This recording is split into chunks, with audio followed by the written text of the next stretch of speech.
Assalamualaikum warahmatullahi wabarakatuh. Berjumpa kembali dengan Friendly Supristian Channel, channel yang selalu memberikan informasi terbaru terkait dunia ASN, baik itu PNS maupun P3K, dan berita-berita terkini yang ada di negara Indonesia. Pada kesempatan hari ini, admin akan menyampaikan terkait usulan Kang Deddy Mulyadi kepada Komisi 2 DPR RI terkait untuk percepatan pengangkatan tenaga honorer. Jadi, Kang Deddy Mulyadi mengusulkan bahwa untuk pengangkatan tenaga honorer itu didasarkan oleh lamanya pengabdian tenaga honorer tersebut. Nanti admin juga akan menampilkan video terkait pidato Kang Deddy Mulyadi di depan DPRD Provinsi Jawa Barat. Kita nanti menyaksikan secara bersama-sama.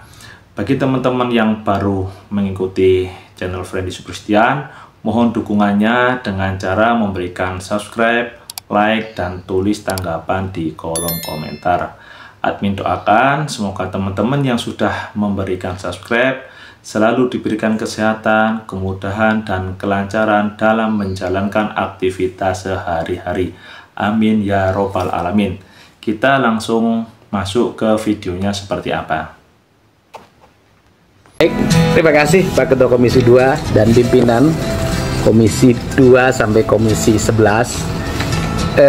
Saya sebenarnya tidak berdasarkan komisi ya. Secara umum kan dulu kalau kebijakan tentang pengangkatan PNS didasarkan pada lamanya pengabdian, ini masalah udah selesai Pak. Karena dulu tuh waktu saya jadi bupati itu pernah ada kebijakan dari pemerintah pusat, pengangkatan pegawai negeri sipil itu didasarkan pada lamanya pengabdian. Jadi bisa urut, ini sampai 10, habis ini 11. Tapi kan setelah itu kebijakan berubah. Nah, seiring dengan kebijakannya berubah ini, memang ada titik kelemahan waktu itu yang seharusnya ada larangan pengangkatan tenaga honorer dilakukan oleh pemerintah daerah, tetap dilakukan. Pada akhirnya terjadilah penumpukan seperti hari ini. Nah, saya setuju dengan apa yang disampaikan tadi. Sebenarnya kalau di daerah kan ukuran orang melakukan pengabdian itu didasarkan pada fakta-fakta yang dilakukan. Misalnya dia menjadi tenaga penyuluh bidang pertanian, menjadi tenaga penyuluh di bidang kehutanan, menjadi tenaga penyuluh di bidang kelautan. Kan kalau berdasarkan lamanya pengabdian, maka ketika ada pengangkatan, mereka bekerja pada sektor yang sudah dia tekuni. Itu yang pertama. Tetapi ketika proses tes, seringkali mereka gagal dalam tes. Kenapa sih banyakkan THL atau tenaga honor daerah atau tenaga apapun namanya gagal dalam tes? Karena logikanya begini, mereka yang sudah lama bekerja itu tidak lagi berpikir akademik. Dia setiap hari berpikir tentang kebutuhan antara pekerjaan dengan honor yang terbatas dan cari tambahan gitu loh. Sedangkan lulusan perguruan tinggi yang baru lulus itu kan aspek akademiknya sangat kuat, sehingga ketika tes dia akan selalu kalah sama sarjana baru, sehingga makin lama mereka makin tidak terangkat dan menjadi problem. Nah, yang kedua itu juga kita ini kan hari ini semua orang berpikir bahwa seluruh problem itu bisa diselesaikan dengan seleksi akademik yang bersifat computerized. Pertanyaan saya adalah, apakah supir setum itu hafal komputer? Apakah sopir truk di Kementerian Lingkungan Hidup, tenaga pengangkut sampah itu bisa komputer? Jangankan bisa komputer, pegang pensil 2B aja dia gemeter.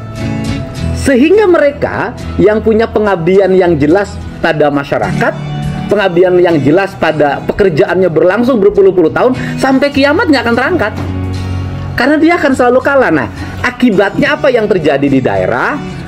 Lulusan akademik yang melalui seleksi ASN itu banyak, tetapi tenaga-tenaga yang dibutuhkan pada sektor yang real di daerah tetap tidak ada yang ngisi. Tukang sapu nggak ada yang ngisi, sopir truk nggak ada yang ngisi, sopir kontainer nggak ada yang ngisi, sopir alat berat ya nggak ada yang ngisi, OB nggak ada yang ngisi, tukang betulin listrik nggak ada yang ngisi. Akhirnya jumlah ASN ini semuanya nanti numpuk di administrasi, Pak. Terjadi penumpukan orang di administrasi. Ditambah lagi di administrasi juga numpuk titipan-titipan tenaga honorer, tenaga THL. Akhirnya terjadi penumpukan di situ, sehingga postur APBN, postur APBD terserap untuk tenaga administrasi. Dan itu bisa dilihat dari grafik APBD sekarang hari ini memang sudah habis oleh TPP. Alokasi untuk pembangunannya mengalami penurunan yang sangat tajam. Nah, saya kritik TPP. TPP ini harus dibenahi kalau nggak jadi ASN Pak TPP. Karena sifat TPP itu orang kerja sama yang kerja sama gajinya. Kan sifatnya administratif. Orang ngumpul seperti ini difoto, kemudian nanti dibikin laporan pada pimpinan. Itu menjadi uang ketika nanti gajian. Akhirnya sifatnya administratif. Yang penting pimpinannya approval, dan tidak mungkin pimpinannya menolak karena satu kesatuan sistem. Sehingga pekerjaan-pekerjaan yang memiliki resiko itu hari ini banyak orang nggak mau. Misalnya pegang proyek. Nah, pegang proyek juga menjadi lemah. Kenapa? Honorariumnya nggak ada. Karena orang yang pegang proyek 1 triliun dengan orang tenaga administrasi biasa, asalkan kualifikasinya sama, dia honornya sama. Ditambah lagi perumpunan kepegawaian yang mengakibatkan disparitas penggajian, Pak. Di daerah itu kan hari ini rumpunnya ini honornya tinggi, rumpunnya ini honornya rendah. Misalnya kalau saya, sektor pertanian itu termasuk yang rumpun honornya paling rendah. Padahal dia dikejar target produksi. Ngejar produksi pangan, ngejar produksi perikanan di kelautan, kalah sama sekretariat daerah yang tugasnya ngelayani pimpinan. Itu honornya jauh bedanya. Bayangin, orang yang bekerja real pada produksi, gajinya lebih rendah, tunjangannya lebih rendah dibanding dengan orang yang menjadi tenaga protokol seorang bupati. Nah, ini sistem ini harus segera dibedah. Jadi bagi saya, bukan hanya pada persoalan tenaga honorer yang akan menjadi hilang. Nah, ini tenaga honorer yang akan dihapus. Tenaga honorer yang akan dihapus akan memiliki implikasi yang cukup luas pada pelayanan di semua lini. Kita jujur deh bahwa tenaga-tenaga honorer, kita hitung aja, tenaga pertanian honorer, penyuluh honorer, gitu loh. Kemudian petugas pelayanan untuk di bidang peternakan di saya banyak kan honorer. Nah, kemudian misalnya di komisi lain, puskesmas itu tenaga pelayannya perawat honorer, bidan honorer, rumah sakit guru itu yang mendominasi ngajar tiap hari honorer. Jadi kalau ini dihapus tanpa menghitung berdasarkan kebutuhan, maka lumpuh pelayan pemerintah. Nah, untuk itu saya menyepakati lah, ini kita lakukan pengajian ulang, dibuat pansus, dan pansusnya mengevaluasi berbagai problem kebijakan birokrasi yang memiliki implikasi pada lemahnya pelayanan, kemudian menurunnya tingkat kinerja. Bagaimana kinerja kepegawaian hari ini hanya diukur statistik dari angka-angka yang dibuat dalam grafik, bukan pada aspek yang bersifat produktif. Nah, ini kan menjadi problem, sehingga hari ini orang lebih memilih untuk menjadi tenaga administratif pada level tertentu. Pemeriksa, itu honornya tinggi, tenaga kepegawaian honornya tinggi gitu loh. Kemudian tenaga pendapatan honornya lebih tinggi lagi, sudah dapat TPP, dapat upah pungut gitu loh. Ini kan terjadi di daerah itu. Sana kelasnya kelas dewa, ini kelas kelas sudra. Nah, ini terjadi gitu loh. Padahal satu sistem. Nah, menurut saya nggak boleh lagi deh sebuah pelayanan didasarkan pada rumpun, tetapi lebih baik birokrasi ini kalau mau ngejar ya pada target produksi. Artinya bahwa lembaga-lembaga yang melahirkan produksi itu lebih tinggi dibanding lembaga yang sifatnya melayani hanya ke samping. Nah, ini yang harus segera dibenahi. Jadi saya setuju untuk segera dibuat pansus yang mengevaluasi seluruh kebijakan tentang ASN, baik pengangkatan tenaga honorer maupun sistem pengelolaan penghonoran yang hari ini memakan uang daerah cukup besar, Pak. Bapak bisa lihat deh evaluasi APBD hari ini habis untuk TPP. Habis itu anggaran pembangunnya menurun tajam dan menghabis itu. Dan itu hanya dihabiskan oleh tenaga administratif saja, tenaga administratif.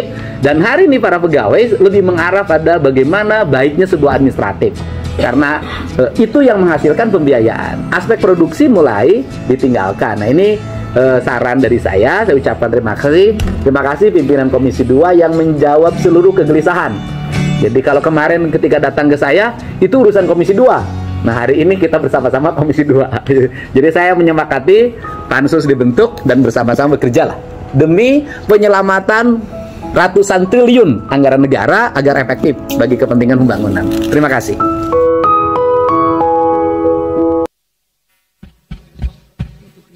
Assalamualaikum warahmatullahi wabarakatuh. Sampurasun. Rampes. Yang saya hormati Ketua DPRD Provinsi Jawa Barat yang mulia Bapak Buki Wibawa, para wakil ketua Bapak Iwan Suryawan, ini tokoh politisi yang begitu kalem saat ada interupsi. Bapak MK Iswara, ini politisi yang tampan selamanya tapi tidak pernah nakal. Dan tokoh spektakuler kita yang sangat populer di antara politisi DPRD Provinsi Jawa Barat, Bapak Ono Surono. Saya sudah tahu Pak Ono kontrak-kontrak medianya sudah banyak nanti ke depan. Kemudian juga Bapak ini sebentar lagi akan berangkat haji, Bapak Kiai Haji Acep Jamaluddin. Terima kasih. Seluruh anggota DPRD Provinsi Jawa Barat, para ketua fraksi, para ketua komisi, dan saya mengucapkan terima kasih atas berbagai otokritik yang dilakukan, baik secara langsung maupun lewat media, baik media massa maupun media elektronik. Dan itu menunjukkan bahwa di Provinsi Jawa Barat ada terjadi dinamika politik yang luar biasa. Semua orang memiliki concern pada hal yang menjadi tujuan kita, mewujudkan Jawa Barat istimewa dengan berbagai cara. Tugas DPR adalah bicara, itulah tugas DPR. Jadi kalau tidak bicara, mungkin DPRD dianggap tidak ada. Saya ucapkan terima kasih atas otokritiknya. Sekretaris Daerah Provinsi Jawa Barat, kemudian yang mewakili Pangdam 3 Siliwangi, yang mewakili Kapolda Jabar, yang mewakili Kejaksaan Tinggi Jawa Barat, dan untuk khusus untuk Kejaksaan Tinggi Jawa Barat, saya sampaikan ucapan terima kasih, rasa hormat yang tinggi kepada Kejaksaan Agung Republik Indonesia atas tindakannya melakukan penahanan dan mentersangkakan Direktur Utama PT Sritek dan salah satu mantan pejabat BJB yang sudah resign atas kasus dugaan penyimpangan kredit, yaitu menyampaikan kredit ke Bank Jabar, mudah-mudahan tidak salah, kalau salah dikoreksi, sekitar 600 miliar rupiah tanpa agunan yang memadai. Dan ini langkah taktis, dan pemerintah Provinsi Jawa Barat melalui RUPS-nya sudah melakukan koreksi dan perubahan secara total sehingga peristiwa ini tidak akan mempengaruhi kinerja BJB. Saya ucapkan terima kasih. Dan semoga peristiwa ini tidak terjadi lagi di masa yang akan datang. Kemudian yang hormati para staf ahli, para asisten, para kepala perangkat daerah Provinsi Jawa Barat. Yang pertama, forum ini adalah forum kebahagiaan. Ada yang berbahagia hari ini, yaitu seluruh warga Jawa Barat, di mana kita bisa menyelesaikan dua agenda, yaitu agenda pengesahan raperda tentang investasi dan agenda tentang pengesahan hasil dari LKPJ. Seluruh rakyat Jawa Barat bergembira karena rencana kita dalam melaksanakan pembangunan akan berjalan dengan cepat. Tetapi barangkali para media sangat kecewa karena hari ini tidak kejutan-kejutan lagi, sehingga viewernya mungkin agak menurun hari ini. Tetapi kita harus berkorban demi kepentingan rakyat Jawa Barat. Kita kesampingkan viewer, kita kesampingkan komen, kita utamakan kepentingan rakyat Jawa Barat. Sebenarnya konsep pidatonya sudah ada, tetapi saya mencoba menyatukannya. Yang pertama adalah bahwa kita bicara tadi tentang berbagai rekomendasi, dan rekomendasi itu juga termasuk di dalamnya disahkannya raperda tentang investasi yang sebentar lagi menjadi perda. Apa sih yang menjadi rekomendasi?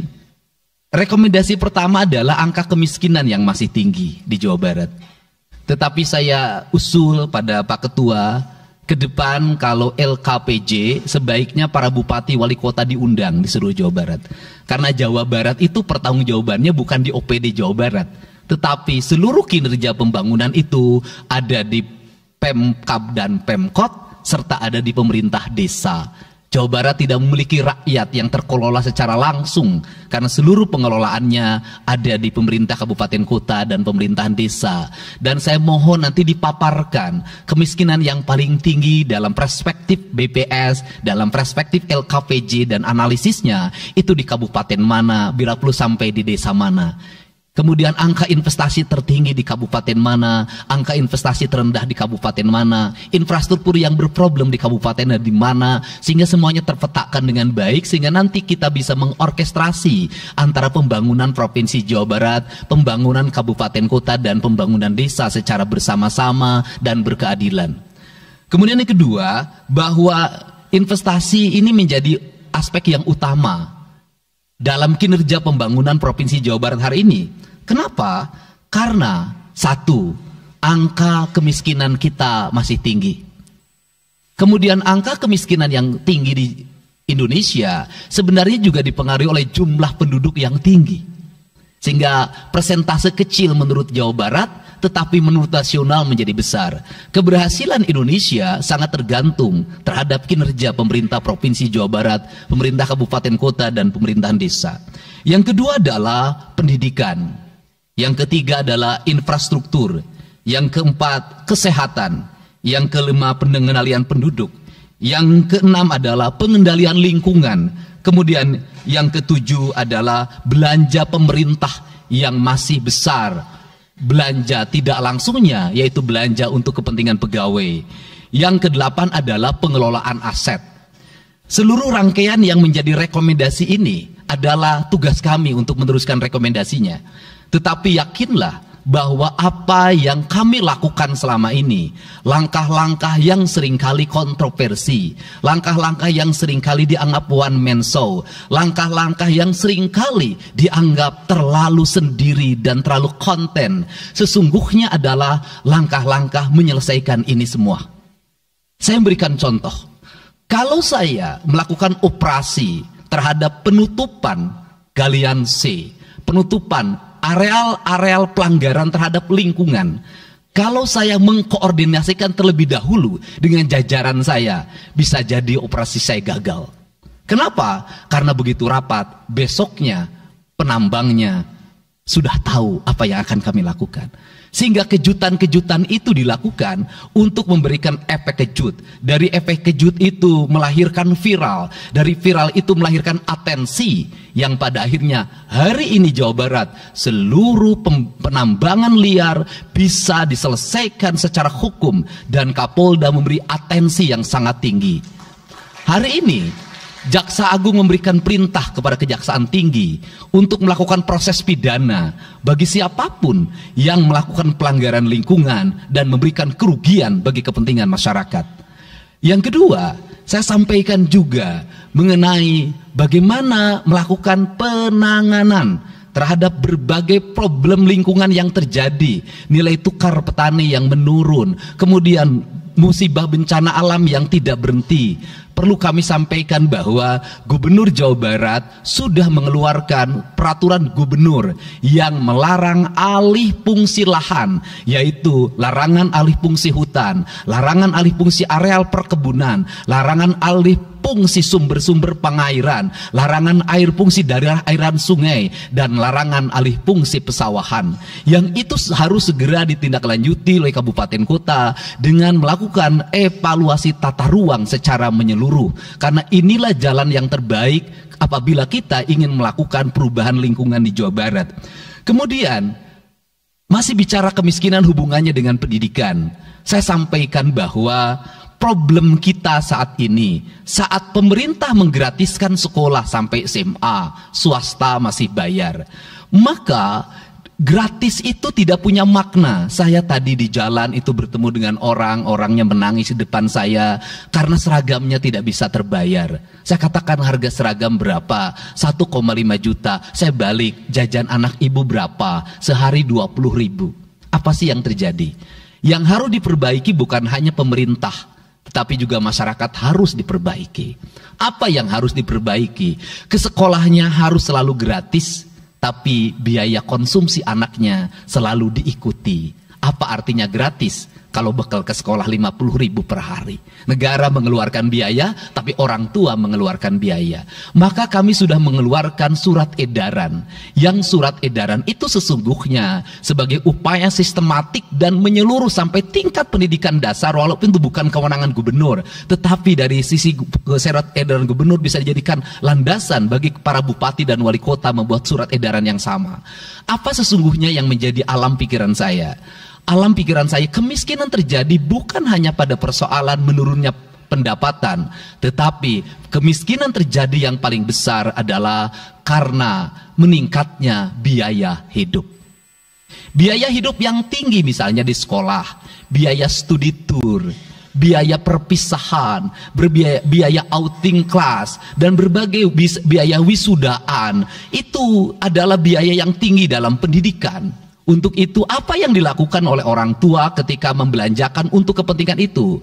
Mereka pinjam bank emok, mereka pinjam bank keliling, mereka pinjam bank pinjol, mereka pinjam NBK, dan mereka pinjam bank Pancasila.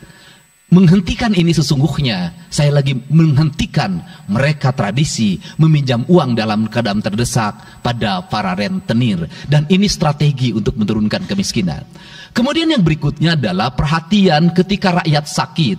Maka pemerintah harus cepat hadir menangani. Kenapa? Karena orang bisa jatuh miskin ke dalam jurang yang lebih dalam. Manakala dia sakit tidak ada yang mengobati, BPJS-nya tidak mampu mengcover, biaya untuk ngontrak selama dirawat di Hasan Sadikin tidak punya, biaya untuk makan untuk keseharian tidak ada, sedangkan tulang punggungnya berhenti karena sakit. Ini juga menyebabkan kemiskinan.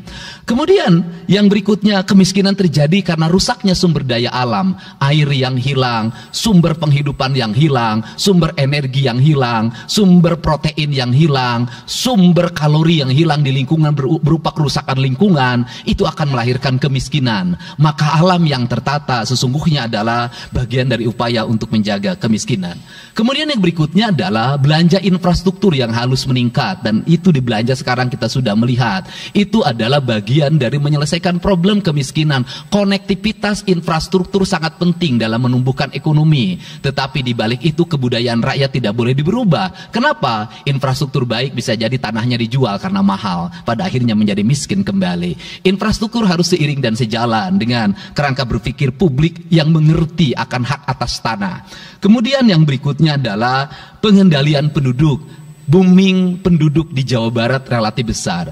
Untuk itu harus dibuat berbagai upaya untuk menyelesaikan problem kependudukan. Saya berkali-kali bercerita bagaimana di Majalengka saya bertemu dengan sebuah keluarga yang tinggal di kontrakan, yang ayah dan ibunya tidur ketika jam 11 siang, dan anak-anaknya berjualan di alun-alun. Jumlah anaknya 11, dan ketika saya berkunjung ke tempat kontrakannya sudah hamil lagi yang ke-12. Ini problem. Dan itu saya kemudian di Cirebon, saya berkunjung pada sebuah rumah yang listriknya baru dinyalakan lewat program Provinsi Jawa Barat. Rumahnya itu ternyata anaknya sudah 4, padahal dia baru saja menyelesaikan rumah dari pinjaman senilai 25 juta, dan itu pun belum selesai, dan rumahnya 1 kamar. Ketika keluar dari rumah itu, saya bertemu dengan seorang bapak yang meminta kepada saya untuk ber-KB. Anaknya sudah 7, dia tak mau lagi untuk anak yang ke-8. Saya katakan bahwa jumlah anak sangat identik dengan problem kemiskinan. Betul, kemiskinan tidak akan bisa diselesaikan dengan hanya mengatur kelahiran, tetapi setidaknya pengaturan kelahiran adalah bagian dari untuk menekan angka kemiskinan. Dan yang terakhir adalah dari seluruh rangkaian ini adalah belanja pemerintah harus menjadi stimulus bagi kepentingan masyarakat. Maka jumlah-jumlah proyek harus terus segera digulirkan, digelontorkan menjadi kegiatan publik, sehingga banyak orang yang kuli, banyak orang yang nyapu, banyak toko-toko yang buka, semen terjual, besi terbeli, dan kemudian regulasi ekonomi berjalan. Warung-warung bisa menjadi tempat para kuli siang hari makan siang. Dan ini adalah bagian dari strategi stimulus ekonomi yang digulirkan oleh pemerintah. Itu memiliki sumbangsi terhadap 12% pertumbuhan. Dan yang terakhir adalah investasi. Investasi itu modalnya ada 3. Yang pertama adalah Konektivitas infrastruktur, ketersediaan jaringan air bersih. Kita jujur hari ini saya sampaikan ke DPRD, banyak perusahaan-perusahaan yang masih menggunakan air bawah tanah tapi tidak berizin. Bayar pajak tidak, jalan terus. Karena kalau dihentikan mereka pabriknya berhenti. Setelah itu apa? Mereka menjadi objek pemerasan beberapa pihak dalam setiap bulan karena dianggap melanggar perda. Tetapi kalau juga mereka dihentikan, maka pabrik itu berhenti. Dilema itu harus segera diselesaikan. Caranya bagaimana? Caranya adalah pemerintah provinsi melalui Bapeda hari ini harus segera merancang daerah-daerah yang menjadi kawasan industri, harus dibangun fasilitas infrastruktur jaringan air bersih dalam bentuk investasi pemerintah, sehingga nanti dikoneksikan dengan PAM-PAM atau PDAM di setiap kabupaten kota secara terkoneksi. Dan ini jalan bagi kita menyelamatkan lingkungan dan menorong pertumbuhan PDAM di setiap kabupaten kota. Karena apa? Karena angka pembayaran yang dilakukan oleh industri jauh lebih baik dibanding angka rumah tangga dan angka-angka layanan sosial lainnya. Itu yang pertama. Yang kedua adalah tumbuhnya iklim investasi di mana masyarakat merasa nyaman, investor merasa nyaman ketika perizinannya cepat. Saya memberitahukan ya bahwa di Indramayu ada pabrik sepatu yang selama 2 tahun tidak mau buka hanya karena perizinan lingkungan hidupnya belum kelar. Saya ngambil langkah pasang badan, lakukan pembangunan karena itu menyerap 8.000 tenaga kerja. Kemudian di Cirebon juga seperti itu, banyak perizinan yang menggantung bertahun-tahun. Hari ini saya janjikan dalam 1 bulan ini seluruh perizinan di Jawa Barat tuntas dan selesai. Dan saya meminta kepala BPM TSP menjadi VR pemerintah Provinsi Jawa Barat untuk senantiasa tiap hari melihat data dan dokumen di setiap kabupaten kota, mana yang terlambat, mana yang mengalami hambatan. Kemudian yang berikutnya adalah kenyamanan dalam berusaha. Kenyamanan dalam berusaha adalah ketenangan para investor dan lingkungan masyarakat terhadap berbagai aksi gangguan dari orang yang mengatasnamakan diri preman. Untuk itu hari ini kita cukup bersyukur di Jawa Barat, peristiwa ini sudah hampir tidak ada. Kapolda kalau dengar ada preman hari ini turun, termasuk ke Garut, dengar ada preman Kapolda turun. Ini semua stakeholder sudah bergerak dengan baik, layanan investasi sudah berjalan dengan baik. Tinggal satu lagi hambatan investasi adalah masyarakat menaikkan harga tanahnya luar biasa. Kasus BYD, kenapa mengalami hambatan sekitar 20 hektar masih belum terbebaskan? Karena rakyatnya hari ini meminta 3 juta rupiah per meter. Padahal di situ dulu 150.000, itu pun jarang yang beli. Ini problem kita. Apa peran gubernur saya sampaikan? Peran gubernur bukan hanya mendorong bagaimana investasi berjalan melalui mekanisme administratif. Saya sampai turun untuk mijitin orang yang jual agar mau jual. Dan sudah ada beberapa yang berhasil saya rayu, saya dekati dengan harga itu pun tidak terlalu rendah, harganya 1,1 juta. Itu sudah paling murah. Ini yang terjadi di Jawa Barat hari ini. Tidak mudah mengelola sebuah wilayah yang begitu luas, tidak mudah mengelola sebuah daerah yang kabupaten kotanya sudah otonom. Diperlukan pendekatan-pendekatan seorang ayah pada anak-anaknya. Sehingga hari ini saya di Provinsi Jawa Barat, saya tidak memposisikan gubernur. Saya kadang memposisikan menjadi ketua RT, saya kadang memposisikan menjadi ketua RW, saya kadang memposisikan menjadi kepala desa. Kenapa? Karena warga ini perlu disentuh dengan pendekatan pendekatan emosional yang kebapaan, bukan pendekatan struktural. Untuk itu saya yakin bahwa forum ini adalah forum kebahagiaan bagi kita semua. Kita sudah bisa menyelesaikan 2 agenda besar. Semoga ini menjadi kado terindah bagi masyarakat Jawa Barat. Insya Allah kami akan menjalankan pemerintahan dengan baik. Apa yang kami susun, apa yang kami rancang, dan apa yang kami kerjakan adalah semuanya kami dedikasikan untuk kepentingan masyarakat Jawa Barat. Yang terakhir kami sampaikan juga bahwa kami kemarin sudah melapas 273 anak-anak yang mengikuti pendidikan di Dodi Krindam 3 Siliwangi. Hasilnya bisa dilihat secara terbuka di berbagai tayangan. Air mata tidak akan bisa membohongi kejujuran rakyat dan anak-anak itu.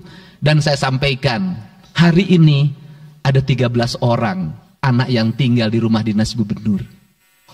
Pada saat yang lain orang tuanya datang menjemputnya, dia menangis. tak ada satupun orang tuanya yang datang. Seorang menjadi anak yang terbuang. Dan akhirnya saya memutuskan mereka untuk sekolah di Bandung dan tinggal bersama Gubernur Jawa Barat. Ini cara kita menyelesaikan. Saya ucapkan terima kasih pada semuanya, semoga kebahagiaan menyertai kita semua.